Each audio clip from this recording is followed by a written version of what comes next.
Θα κάνουμε και κάποια escape, έτσι. Ήταν πολύ ωραίο.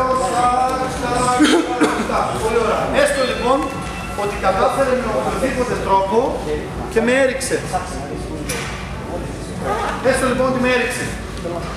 Θέλω να δείτε το εξής. Ότι δεν μπορώ να το αποφύγω, κάθομαι και το απολαμβάνω. Δεν μπορώ να φύγω. Ήταν γρήγορος, ήταν κριτικότατος και με έριξε. Κοιτάξτε ποια είναι η φυσική εξέλιξη. Εφόσον μου κάνει ένα single leg και μπήκε βαθιά και έκανε τη βουτιά στο κενό και κλωκάρισε το γόνατό μου και έπεσα, κοιτάξτε ποια είναι η φυσική εξέλιξη του σώματός μου. Κοιτάξτε το άλλο το πόδι μου, το δεύτερο. Αφού αυτό κάνει το σώμα. Εντάξει. Έχω τίποτα άλλο ελεύθερο. Τα χέρια μου είναι πολύ μακριά από αυτό. Το μόνο ελεύθερο πράγμα που έχω από τα 4 μέρη μου είναι αυτό το πόδι που σηκώθηκε. Αυτό το πόδι θα μου δώσει τη λύση.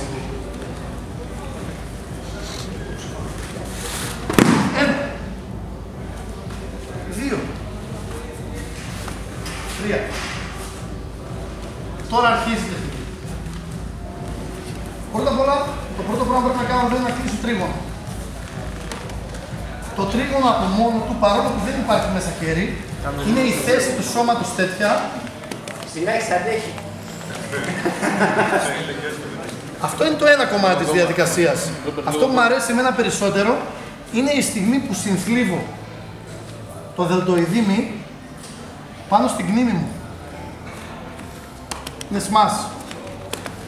Σε αγώνα θα έκανα και τα δύο μαζί. Θα έκανα τρίγωνο και smash, δηλαδή θα έκανα αυτό. Μπορεί, λίγο ακόμα.